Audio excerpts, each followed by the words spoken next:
Hello YouTube, Broggy the Scald here, and I actually finally mustered up the courage to actually post my actual opinions of Gamergate on Facebook. Uh, it's the only outlet of social media where I actually show my face and am who I am. I generally tend to prefer uh, talking in anonymity. But you know what? This whole thing has gone on long enough for me to say, you know what? It's time for me to choose a side and actually go out as myself and say that I support this. And I posted. Uh, I've been doing research on certain things, and I posted this along with the I support Gamergate, I condemn personal threats, I support women in gaming, I am against biased and corrupt game journalism. Uh, uh, uh, Picture that you see around Gamergate all over the place. But I also said the video game press and the independent game develop industry is lying to you. The group known as Gamergate is not a bunch of white misogynist men. If you look at the demographics, you will see that the gaming community is way too diverse to even use this blanket term to smear the name of gamer. The United States population is approximately 310 million, which is split pretty evenly down the middle between men and women. According to the Entertainment Software Association 2014 statistics, it states that gamers make up 59% of the population. Put simply, that is 184 million gamers in the United States. Now, it also states that 48 of that 59%, 48% of that 59% is women. If you do the math, that makes 88 million women and approximately 95 million men in the who consider themselves gamers. The hashtag Gamergate has received 1.8 million tweets over a 2-month lifespan. Looking at this data, you cannot say that this hashtag is propagated by a bunch of white misogynist men. What I'm trying to get at is the fact that the blanket term that the anti-Gamergate people are putting out does not match up with the demographics, because unless you count all the people in gaming and look at all the tweets that are made towards hashtag Gamergate, you cannot say that it's a bunch of white misogynist men when the gaming community itself is incredibly diverse. Now, I did get a reply from a guy I went to high school with, and apparently he is anti-Gamergate. He said, well, the hashtag isn't used mostly by men, but I would say the death threats are from mostly men. And, you know, I mean, it really kind of like, okay, I'll bite. So I replied to him. You see, the death threats make for the minority in what this is about. The opposition of Gamergate makes no differentiation between trolls and people who are actually fighting for a higher standard of ethics in video game journalism. The reason why this makes a difference to me, and it should make a difference to most people who consider themselves gamers, is because video games cost about $60 a pop. I would like to have a reliable system to figure out which games I should buy that is unbiased and tells me what I need to know. But no, we have a group of people trying to push a certain agenda that is not about video games. The opposition gets us sidetracked and tries to make what we want to talk about the secondary conversation.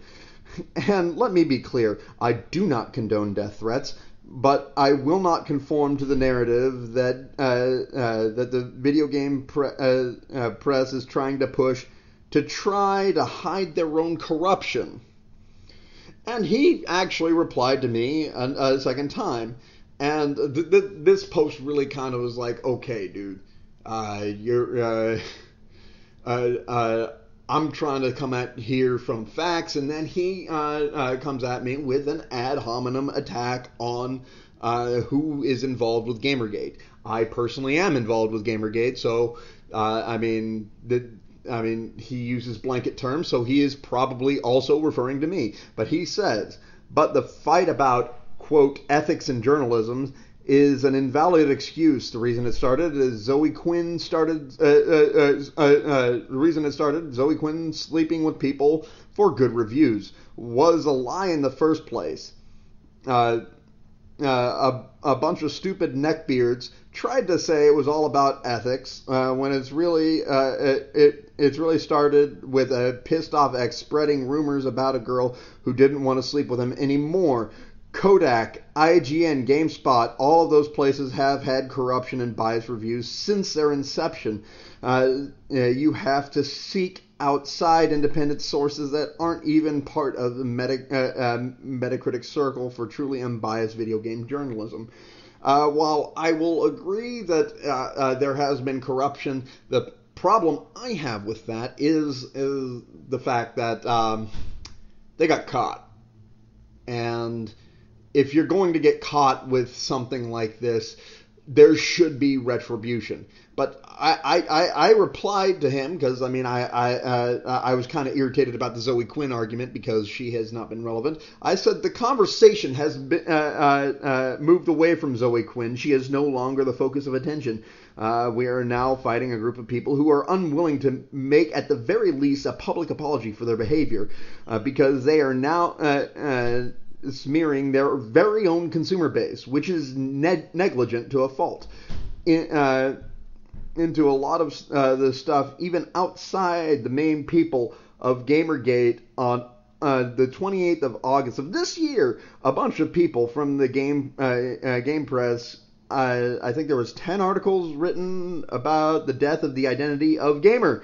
Furthermore, there is also evidence to support the idea that there is collusion between other developers and video games journalists. Have you read about what happened with IndieCade and how Phil Fish, among a few other people, rigged the system? Or how about Game Journal Pros, the online Skype channel in which both indie developers and video games journalists hang out? The fact that people keep bringing Miss Quinn up in the discussion shows exactly how little they've done their research. She has not been relevant for a long time, and it just. And yes, I mentioned stuff that has transpired a month or two ago, but the thing is that I keep seeing people trying to turn the discussion to a certain way that it shouldn't be about.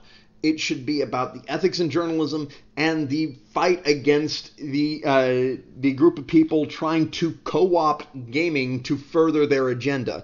I'm now referring to Ms. Sarkeesian. And yes, I still condemn death threats. I can condemn harassment of any kind. But I think everyone who's been involved with Gamergate will agree with me in saying that criticism is not harassment.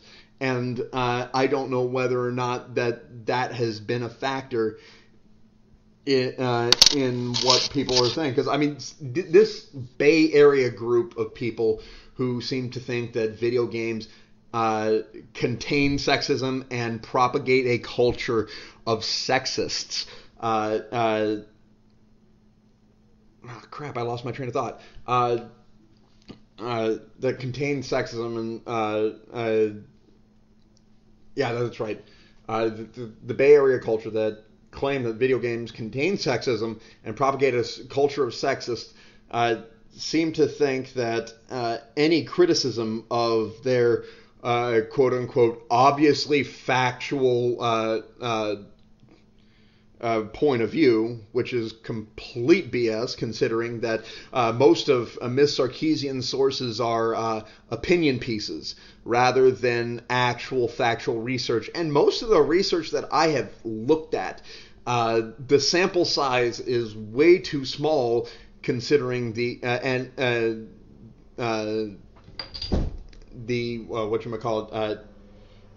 population of of gamers in the United States. I even have one of them right here. Let me pull it up. It says Games Economy, Sexism, and Online Video Games.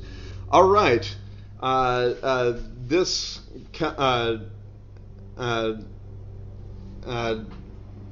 This comes from Elsevier.com. Sexism in online video games, the role of conformity to masculine norms and social dominance orientation. You can. I pulled this up, and basically it's what is it? The introduction, all that.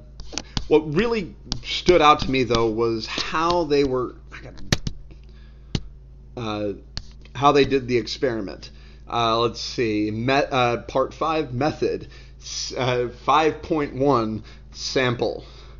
Participation number equals 301. Include 220 men and 75 women. 6 did not report sex, who ranged in age from 18 to 44.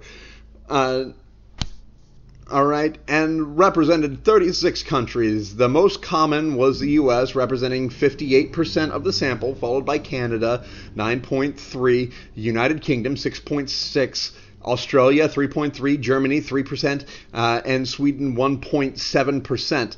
Participants self-reported their race ethnicity as white, 87.7%, East Asian, 11.9%, Black/African American, 1.6%, and American Indian, 1.6%. No compensation was offered for participation. The overall response rate was 28%, i.e. people who completed the survey after clicking the survey link. Now, the thing is that while my demographics are for America only, most of them were Americans, and the sample size is barely even a percent. No, not even a percent of the video gaming population worldwide. So, because it's not even a percent of the video game population in America. It's 301 people. Why in the hell would you even think that you could get credible results from a sample size of this incredibly low? Now, let's go on to the procedure. Adult participants were recruited through online forums, blogs, and social media sites, including Reddit.com, forums.steampowered.com, Starmen, GamerGirlTay.com, and GayGamer.net. The survey was also shared by the second author on Twitter. The order of survey measures was randomized. Now, and it goes on to talk about it was just a survey asking different questions about games, not asking for specific games. There's not a single video game mentioned in this entire study, a single genre mentioned in this entire study. So not only is the sample size negligibly small, but they're not even controlling for types of video games and all that other fun stuff. I mean, what was it? They had like some a measure to measure empathy. You know, the interpersonal reactivity index, Davis 1983, was used to measure trait empathy. Participants reported to the degree which 28 statements, e.g., before criticizing someone, I try to imagine how I would feel in their place. When I see someone being taken advantage of, I feel kind of protective towards them. Describe them. 1 equals does not describe me well. 5 describes me very well. And I mean, that was one of the examples. For the purpose of this video game sexist scale, they were all for the purposes of the study. Items were developed reflecting sexist beliefs about video games. Resources such as the blog Fat, Ugly, or Slutty were consulted. to find comments that reflect stereotypes and sexist beliefs expressed towards women in a networked video game environment. Additionally, video game players and scholars were consulted to identify commonly expressed beliefs. The problem with this is that this is not something that you can quantify, and they were trying to quantify it. And I mean, they have statistics and all that other fun stuff here, and they came to the conclusion that yes, video games cause sexism, but more what was it? Findings? No, it was implications. What was it? Conclusion. Given the growing adoption of video games as a leisure activity across both male and female audience, it is important to continue investigating communication in networked video games. Future research should continue to investigate the prevalence of hypermasculinity in these environments, explore alternative personality and experience predicators, and conduct experiments to effective ways to counteract verbal aggression in video games. In the future, perhaps video games can be a more pleasant communicative environment, or at least an equally hostile one in which participants are not singled out and targeted for harassment on account of their age, sex, or race. Now, I don't know what about you, but that kind of sounds to me like we didn't find anything, but we should continue to look. You know, and I mean, they use terms such as hypermasculinity, which to me is a buzzword because it was not clearly defined.